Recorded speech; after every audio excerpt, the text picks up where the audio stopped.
और आज की पहली कहानी मुंबई की है। ये बात 2025 की है। 36 साल का राकेश राजेंद्र खेड़ेकर मुंबई के जोगेश्वरी इलाके में रहता है। गौरी अनिल सांबरेकर 32 साल की थी और पालघर की रहने वाली थी। राकेश के पापा गौरी के मामा लगते हैं।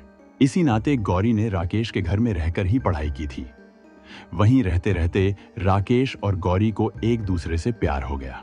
इसके बाद दोनों ने साथ रहने का फैसला किया और लिव इन रिलेशनशिप में रहने लगे।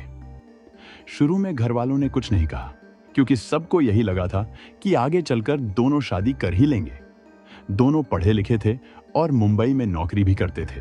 करीब 4 साल तक दोनों ने साथ में जिंदगी बिताई, लेकिन आपस में तालमेल सही से नहीं बैठा। अक्सर उनके बीच लड़ाई झगड़े और अनबन होती रहती। यह देखकर दोनों परिवारों को लगा कि अगर इनकी शादी हुई तो निभाना मुश्किल होगा, इसलिए उन्होंने शादी न करने की सलाह दी। परिवार वालों के मना करने के बावजूद साल 2023 में राकेश और गौरी ने शादी कर ही ली। शादी के बाद गौरी ने अपना नाम बदलकर गौरी खेड़ेकर रख लिया। उसने राकेश से कहा कि जब घर वाले उनके रिश्ते के खिलाफ थे, तो अब वे किसी भी रिश्तेदार के साथ नहीं रहेंगे, बल्कि अलग रहकर अपनी जिंदगी शुरू करेंगे। दोनों ने यही किया और अलग रहने लगे। इसके बाद फरवरी 2025 में राकेश ने बेंगलुरु में नौकरी ढूंढनी शुरू की। गौरी भी काम की तलाश में लगी थी, लेकिन उसे मौका नहीं मिल पा रहा था। वहीं राकेश को एक प्राइवेट कंपनी में प्रोजेक्ट मैनेजर की नौकरी मिल गई। काम घर से ही करना था, इसलिए वह गौरी को लेकर बेंगलुरु आ गया। अब दोनों बेंगलुरु के बनरगट्टा के तेजस्विनी नगर इलाके में रहने लगे। 27 मार्च 2025 की शाम करीब 5:30 बजे राकेश ने उसी बिल्डिंग में रहने वाले किराएदार प्रभु सिंह को फोन किया। प्रभु सिंह ग्राउंड फ्लोर पर रहता था। फोन पर राकेश ने सीधे सीधे कह दिया कि पिछली रात उसने अपनी पत्नी की हत्या कर दी है। उसने यह भी कहा कि पुलिस को खबर कर दो और गौरी के घर वालों को बता दो, ताकि उसका अंतिम संस्कार किया जा सके। ये सुनकर प्रभु सिंह घबरा गया। उसने तुरंत मकान मालिक को बताया। मकान मालिक कमरे के बाहर पहुंचे तो देखा कि दरवाजा बाहर से बंद था। उन्होंने देर न करते हुए पुलिस को फोन कर दिया। थोड़ी ही देर में हुलिमावू पुलिस मौके पर पहुंच गई। घर अंदर से बंद था, इसलिए पुलिस को दरवाजा तोड़कर अंदर गए। पुलिस ने पूरे घर की तलाशी ली। जब बाथरूम में पहुंचे तो वहां एक बड़ा सूटकेस रखा मिला। सूटकेस खोला गया तो उसमें गौरी की लाश पड़ी थी। इसके बाद फॉरेंसिक टीम ने मौके पर जांच की। शुरुआती जांच में शक जताया गया कि गौरी को जिंदा ही सूटकेस में बंद किया गया था। घटना स्थल से मिले सबूत भी यही इशारा कर रहे थे, खासकर गौरी के नाक और मुंह से निकला हुआ बलगम। डॉक्टरों के अनुसार बलगम तभी निकलता है जब इंसान जिंदा होता है और दम घुटने से उसकी मौत होती है। अगर मौत पहले हो चुकी हो और फिर शव को सूटकेस में रखा गया हो तो बलगम नहीं निकलता। इसी वजह से जांचकर्ताओं का मानना था कि गौरी की मौत सूटकेस के अंदर ही हुई थी। इसके बाद पुलिस ने शव को पोस्टमार्टम के लिए भेज दिया, ताकि मौत की असली वजह साफ हो सके। दूसरी तरफ पुलिस ने सीसीटीवी फुटेज खंगालना शुरू किया। जब फुटेज देखी गई तो सच्चाई सामने आई। राकेश आधी रात को ही घर से निकल गया था। पुलिस ने उसकी लोकेशन ट्रैक की। मोबाइल टावर से पता चला कि वह शिरवल के पास है, जो पुणे से करीब 50 किलोमीटर दूर पड़ता है। पुलिस अफसर ने उसे फोन किया तो राकेश ने कहा कि उसने पूरी रात गौरी की लाश से बातें की हैं और वह बेहद परेशान है। इतना कहकर उसने फोन काट दिया। अब राकेश अकेले ही मुंबई की तरफ जा रहा था। सफर के दौरान उसके मन में बार बार गौरी और अपने किए अपराध की बातें घूम रही थी। गौरी का स्वभाव गुस्सैल था। गुस्से में वह क्या कर बैठेगी, इसका अंदाजा खुद उसे भी नहीं होता था। एक बार तो उसने अपने ही भाई पर हमला कर दिया था। यही वजह थी कि दोनों परिवार इस शादी के खिलाफ थे। फिर भी शादी हो गई, लेकिन मुश्किल से 2 ही साल टिक पाई। गौरी की हत्या करके राकेश ने अपना ही घर उजाड़ लिया था। यही बात उसके दिमाग में बार बार घूम रही थी। वह भीतर से टूट चुका था और बेचैनी बढ़ती जा रही थी। मन में अपने ही जीवन को खत्म करने जैसे ख्याल आने लगे। कर्नाटक की सीमा पार करके जब वह कागल पहुंचा तो वहां एक मेडिकल स्टोर से उसने हार्पिक, फिनाइल और तिलचट्टे मारने की दवा खरीदी। इसके बाद वह कोल्हापुर से होते हुए कराड़ की तरफ निकल पड़ा। रास्ते में उसने बेंगलुरु में अपने एक परिचित को फोन किया और पूरी घटना बता दी। फिर जब वह खंडाला घाट उतारकर शेरवल के पास निधि कंपनी के हाईवे रोड पर पहुंचा तो मानसिक तनाव सहन न कर सका। उसने वही खरीदी हुई कीटनाशक दवाएं पी ली। जहरीली दवा पीने के बाद भी वह कुछ देर तक कार चलाता रहा, लेकिन जल्द ही उसे चक्कर आने लगे और बेचैनी बढ़ गई। आखिरकार वह कार से नीचे उतरा और सड़क किनारे थककर बैठ गया। उसी समय वहां से एक मोटरसाइकिल सवार गुजरा। उसने राकेश को सड़क किनारे बैठे देखा तो गाड़ी रोकी और मदद के लिए पास आया। जब उसने हाल पूछा तो राकेश ने सीधे कह दिया कि उसने जहर खा लिया है। इंसानियत के नाते उस शख्स ने देर न लगाई। उसने राकेश को संभाला और उसकी ही कार में बैठाकर शिरवल के जोगलेकर अस्पताल में भर्ती करा दिया। अस्पताल में जब इलाज शुरू हुआ तो शिरवल पुलिस स्टेशन के हवलदार कुंभार भी वहां पहुंचे। उन्होंने राकेश से पूछताछ की। घबराई और टूटी हुई आवाज में राकेश ने सब कुछ सच सच बता दिया। उसने कबूल किया कि उसने बेंगलुरु में अपनी पत्नी गौरी की हत्या कर दी थी। शव को बैग में भरकर घर पर ही छोड़ आया और फिर वहां से भाग निकला।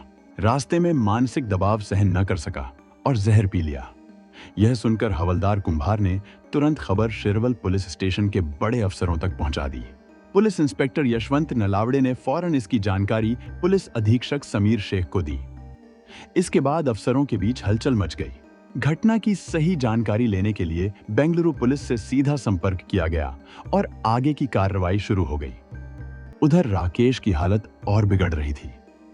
पहले उसे भारतीय विद्यापीठ अस्पताल ले जाया गया, फिर वहां से पुणे के ससून अस्पताल भेजा गया। अपराध बेंगलुरु में हुआ था और आरोपी पुणे में मिला था, इसलिए शिरवल पुलिस ने पूरी जानकारी बेंगलुरु पुलिस को दे दी। इसके बाद बेंगलुरु पुलिस के अफसर ससून अस्पताल पहुंचे और वहीं राकेश से पूछताछ की। पूछताछ में राकेश ने जो बताया वो कुछ इस प्रकार था। गौरी को लेकर वह बेंगलुरु आ गया था। अब दोनों बेंगलुरु के बनरगट्टा के तेजस्विनी नगर इलाके में रहने लगे। यहां आकर भी गौरी लगातार नौकरी ढूंढती रही, लेकिन उसे कहीं काम नहीं मिला। गौरी स्वभाव से थोड़ी जिद्दी थी। उसे हमेशा अपनी बात मनवानी होती थी।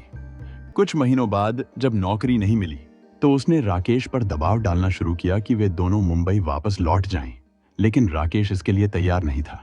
उसका कहना था कि अभी अभी अच्छी नौकरी मिली है, इसे छोड़ना ठीक नहीं होगा, वरना पैसों की दिक्कत शुरू हो जाएगी। इसी बात पर दोनों के बीच रोज रोज झगड़े होने लगे। 26 मार्च को भी यही हुआ।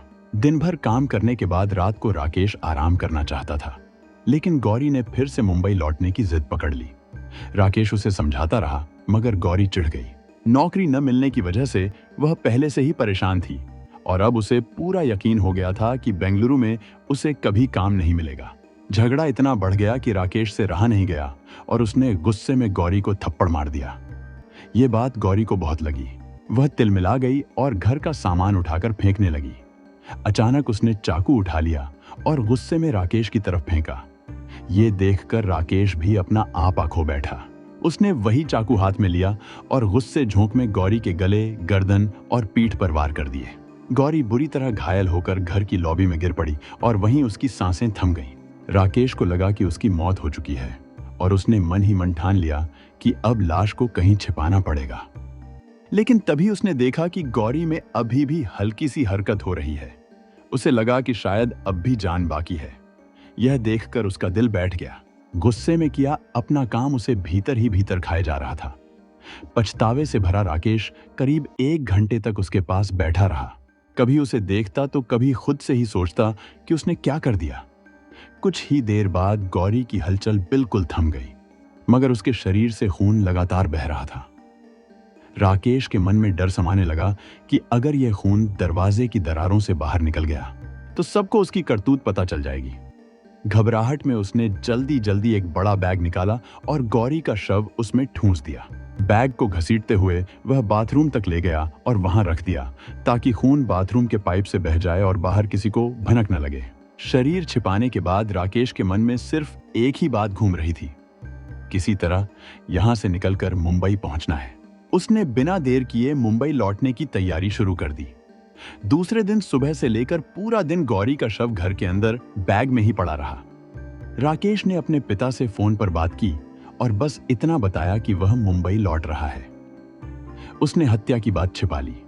शाम तक जब उसकी सारी तैयारी पूरी हो गई तो उसने दोबारा पिता से बात की। इस बार उसने सच स्वीकार कर लिया कि उसने गौरी की हत्या कर दी है और अब वह अपनी जान भी लेने की सोच रहा है। पिता ने उसे बहुत समझाया और कहा कि वह मुंबई पहुंचे और वहां जाकर पुलिस के सामने सच बता दे। इसके बाद राकेश ने अपनी होंडा सिटी कार से मुंबई निकलने का निश्चय किया। शुरुआत में उसका इरादा शव को भी साथ ले जाने का था। उसने बैग घसीटकर खींचने की कोशिश की, लेकिन उसी वक्त बैग का हैंडल टूट गया। मजबूरी में उसने गौरी का शव घर के अंदर ही छोड़ दिया और अकेले निकल पड़ा। शहर से बाहर जाते समय उसने अपना फोन बंद कर दिया। पुणे के रास्ते में उसने फोन चालू किया और गौरी के भाई गणेश सांबरेकर को दोपहर करीब 4 बजे कॉल किया। उसमें उसने साफ कहा कि उसने गौरी को मार दिया है। इसके बाद उसने दोबारा फोन बंद कर दिया। गणेश ने तुरंत महाराष्ट्र पुलिस को खबर दी। महाराष्ट्र पुलिस ने यह जानकारी बेंगलुरु पुलिस इंस्पेक्टर बीजी कुमार स्वामी तक पहुंचाई और वहां से एक टीम राकेश के घर भेजी गई। इसी बीच राकेश ने उसी बिल्डिंग में रहने वाले किराएदार प्रभु सिंह को फोन किया। पूछताछ के दौरान राकेश ने साफ साफ कह दिया कि उसने गौरी को मार दिया है। इसके बाद पुलिस ने उसे गिरफ्तार कर लिया और जेल भेज दिया।